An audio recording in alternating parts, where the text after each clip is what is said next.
आप भी अपनी लाइफ में काफ़ी ज़्यादा रिच होना चाहते हैं और फाइनेंशियली ग्रो करना चाहते हैं तो उसके लिए आपको रिस्क तो उठाना ही पड़ेगा। आप लाइफ में जितना बड़ा रिस्क लेंगे उतना ज़्यादा प्रॉफिट होगा, इसलिए अपनी लाइफ में रिस्क को मैनेज करना सीखें और उस रिस्क को अपनी सफलता में बदलकर एक कामयाब इंसान बन जाएं।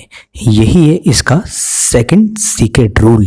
तीसरा सीक्रेट रूल है अपनी गलतियों से सीखना। जी हाँ दोस्तों, हमें अपनी गलतियों से जरूर सीखना चाहिए, एक ही गलती को बार बार नहीं दोहराना चाहिए। लेखक रिच डैड का कहना है कि गलती करना अच्छी बात है, लेकिन गलती से सबक लेना और भी अच्छी बात है। इसलिए अगर आप एक ही गलती को बार बार कर रहे हैं और उससे कुछ नहीं सीख रहे हैं तो इसके बड़ा बेवकूफ़ी वाला स्टेप और कुछ नहीं है। इससे हमें ये सीखने को मिलता है कि हम लाइफ में जो भी गलतियां कर रहे हैं इससे ज़रूर कुछ ना कुछ हार देखने को मिलेगी, लेकिन हमें यहाँ पे रुकना नहीं है बल्कि उन गलतियों से सीख के और आगे बढ़ना है। जो अपनी गलतियों से सीखकर उनको सुधार कर आगे बढ़ता है वही विनर कहलाता है। जब हम अपनी गलतियों से सीखते हैं और उस कार्य को फिर से करते हैं तो उसको हम और बेहतर ढंग से कर पाते हैं। इसलिए गलतियों के बाद सीखना बहुत ज़रूरी है, इसलिए गलती करके सबक लेना बहुत ज़रूरी है। इसलिए एक बात तो आप अपने दिमाग में गांठ बांध कर रख लें, आप जो भी काम कर रहे हैं उसमें गलतियां तो ज़रूर होगी,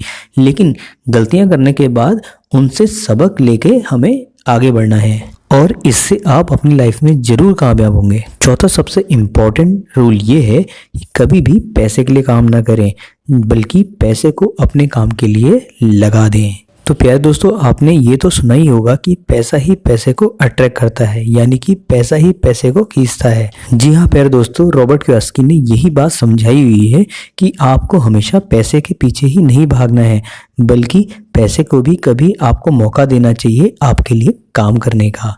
अब आप ये सोच रहे होंगे कि पैसा आप लोगों के लिए कैसे काम कर सकता है। यहाँ पर पैसे को काम में लगाने का मतलब ये है कि पैसे को अच्छे से इन्वेस्ट करना।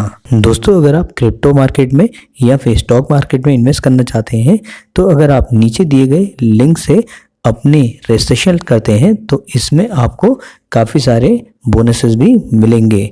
तो अगर आप क्रिप्टो में जानना चाहते हैं तो उसकी अगली वीडियो को तो उसको नीचे, अगर आप क्रिप्टो के बारे में नेक्स्ट वीडियो चाहते हैं तो नीचे कमेंट करके बता सकते हैं। इसी के साथ आप लोगों के लिए एक टेलीग्राम का ग्रुप बनाया गया है जिसका लिंक आपको नीचे मिल जाएगा, तो उस ग्रुप से जुड़ना भी ना भूलें। रॉबर्ट कियोसाकी की ये वाली बुक से आप ये जान सकते हैं कि आपको अपना पैसा कहाँ, कैसे और कितना इन्वेस्ट करना है।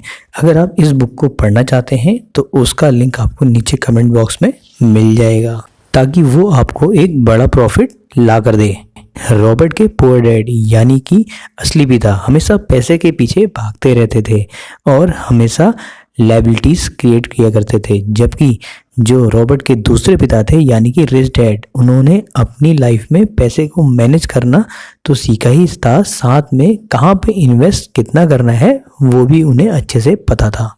पांचवा सीक्रेट रूल है एसेट्स और लायबिलिटीज को समझें। जी हाँ दोस्तों, रॉबर्ट कियोसाकी इस बुक में ये समझाया गया है कि अपने एसेट्स और लायबिलिटीज को समझना चाहिए। अमीर और गरीब में बस इतना सा ही अंतर है कि वो अपने दायित्वों और संपत्ति को समझता है और उसमें क्या अंतर है उसको अच्छे से जानता है। छठा सीक्रेट रूल है मौके की पहचान करना। जी हाँ दोस्तों, सही मौका कभी बता के नहीं आता है, सही मौके को हमें खुद पहचानना होता है। इसलिए रॉबर्ट कियोसाकी की इस बुक में समझाया गया है कि सही मौके को पहचानना सीखें, क्योंकि रिच लोग सही मौके को आसानी से पहचान सकते हैं जबकि पुअर माइंडसेट के लोग सही मौके को नहीं पहचानते हैं। तो प्यारे दोस्तों, ये कुछ मैजिकल सीक्रेट रूल्स थे जो कि रिच डैड पुअर डैड से लिए गए हैं। अगर आप इस बुक को पढ़ना चाहते हैं तो नीचे उसका लिंक दिया गया है।